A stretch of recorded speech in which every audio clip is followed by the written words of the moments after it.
welcome. My name is Szporer, and welcome to an episode on dance and education.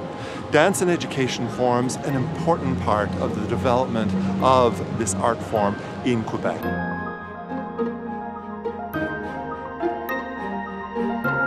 It's important to visit some of these key institutions that have enabled choreographers, dancers to develop their art form. So join us as we weave our way through the landscape of Montreal and visit some of these key institutions.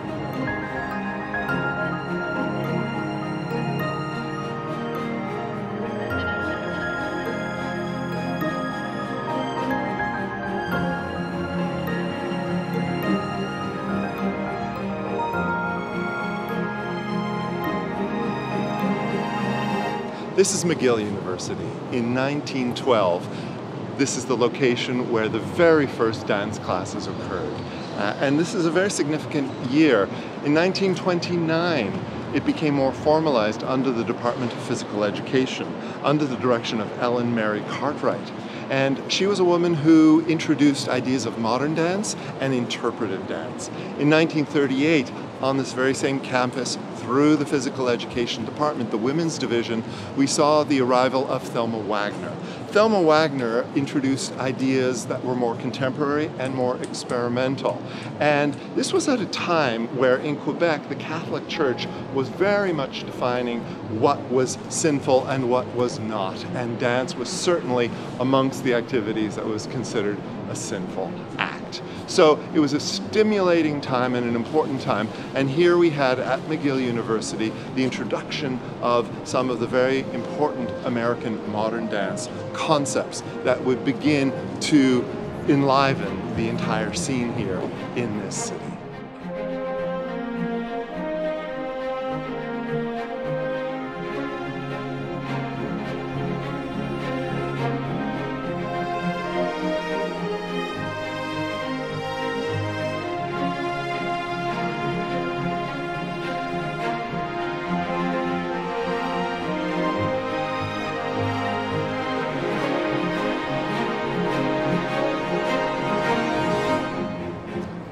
It's at places like McGill and that moment in time where we begin to understand and appreciate how important it was for dance to be in an academic environment where ideas could be fostered and different techniques could be explored and experimented with.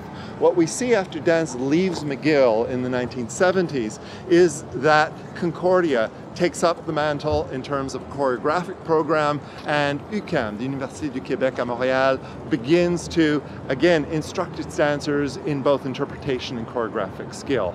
And then we see the expansion even further into the college environment and the CEGEP activity. So the beginnings, the roots of dance in education start here at McGill and become an important foundation for the rest of the dance culture.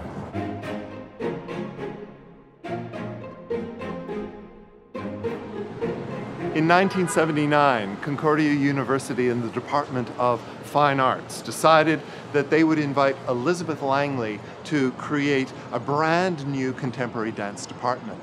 This was a revolutionary moment in time because it was specifically geared to choreographers. And this was a moment when the art form was blossoming in Montreal. And therefore, a whole new generation of creators happened right here at Concordia on the third floor of this very building.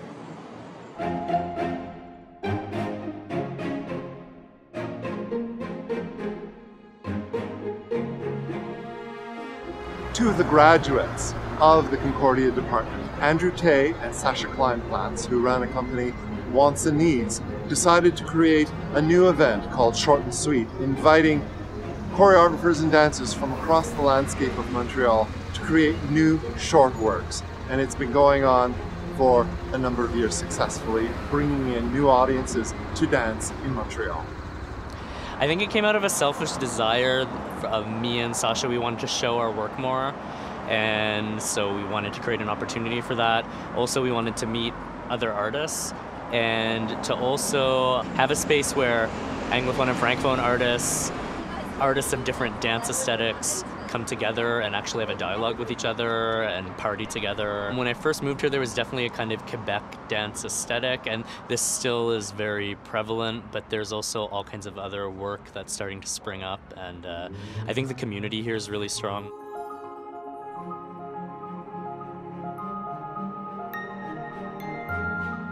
Some of them want to open up dance to a wider public and still do contemporary experimental dance. I find that's an important project. And others really do have a vision, a voice of their generation in the world we live in to push forward. In the very beginning, say 35 years ago, when contemporary dance was pushing out from the kind of modernist aesthetic, it was very expressionistic. So if anything here in the temperament gets into dance, in particular, I'd say it's this emotional,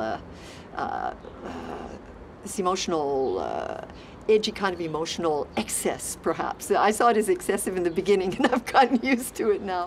But honestly, if you look at the entire milieu at this point, aesthetics are so eclectic that it'd be impossible to say there's a particular drive towards a single aesthetic, if not just the fact that we're all working in this very cosmopolitan city that's very alive. And one thing that's influenced it, I think, is the fact that most people go to university now and take the time to read and write and think a lot about what they're doing. So they're articulate, really intelligent.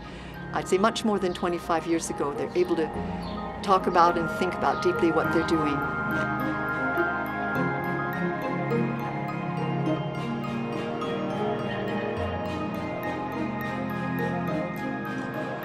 One of the challenges today in education is dealing with ideas of globalization, how to incorporate ideas of diversity and the realities of diversity into a curriculum. In Quebec, this is very much on the front burner as we begin to consider how both diversity and mediatization can change the complexity as well as the face of dance in this particular city.